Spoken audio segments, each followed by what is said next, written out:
Hello guys, welcome to my channel. So in this video we will discuss about the arterial supply, venous drainage, lymphatic drainage and nerve supply of the small intestine. So coming to arterial supply. So the small intestine is supplied by which artery? So the jejunum and ileum are supplied by the jejunal and ileal branches of the superior mesenteric artery. We have the superior mesenteric artery which is arising from the celiac trunk. Superior mesenteric artery, it arises from the celiac trunk, and then it will give branches which are called as the jejunal branches,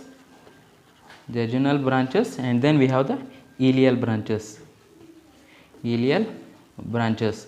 So the jejunum and ileum are supplied by the jejunal and ileal branches of the superior mesenteric artery which arises from the celiac trunk, and they are up to 12 to 15 branches.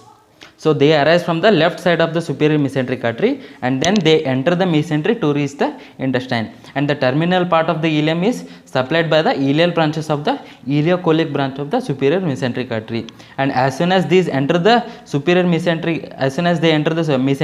they will break up into smaller branches which will anastomose with each other to form a series of arterial arcades. So they will anastomose with each other to form the arterial arcades along the length of the small intestine. So now let's discuss about the venous drainage. So coming to venous drainage. So what is the venous supply of the small intestine? The veins will correspond to the branches of the superior mesenteric artery. So they will correspond to the branches of the superior mesenteric artery, and finally they will drain into the portal vein. Finally they are draining into the portal vein, which will carry the products of the protein and carbohydrates to the liver. This is about the venous drainage. Now let's look at the lymphatic drainage and nerve supply of the small intestine. Alright, so coming to the lymphatic drainage.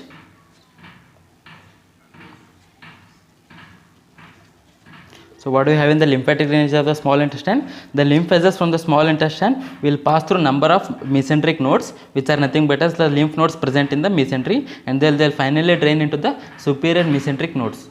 So they will drain into the superior mesenteric nodes. Which are present around the origin of the superior mesenteric artery. They are present around the origin of the superior mesenteric artery from the celiac trunk. The superior mesenteric nodes are present, and finally they will drain into the superior mesenteric nodes. And the lymphatics of the small intestine, which have a circular course in its wall. So they will drain. So the lymphatics of the small intestine have circular course in its wall. The lymphatics have a circular course in its wall. The circular tubercular ulcers, which are formed in the small intestine, and subsequent strictures in the small intestine that are due to the involvement of these lymphatics in the tuberculosis. Sometimes during tuberculosis we have ulcers in the small intestine. They are basically because of the lymphatic circular courses which are around the small intestine. Now let's look at the nerve supply of the small intestine.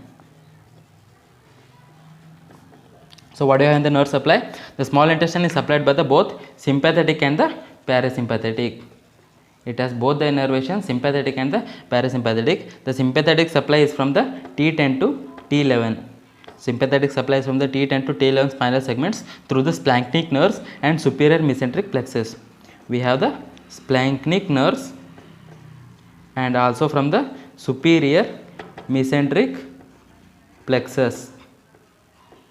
This is about the sympathetic plexus, and for this reason the pain from the jejunum and ileum is referred to the umbilical region because of the same dermatomal supply from the T10. And the parasympathetic supply is derived from the vagus nerves through the celiac and the superior mesenteric plexus.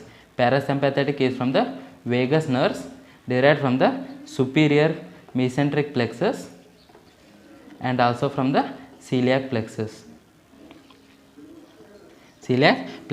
So the sympathetic fibers are motor to the gut sphincters, whereas the parasympathetic fibers will stimulate the peristalsis and they are inhibitory to the sphincters. So this is about the nerve supply. Thank you guys. Thank you for watching video till the end. Please make sure to subscribe and hit the like button, and also share it to your other friends. Thank you so much.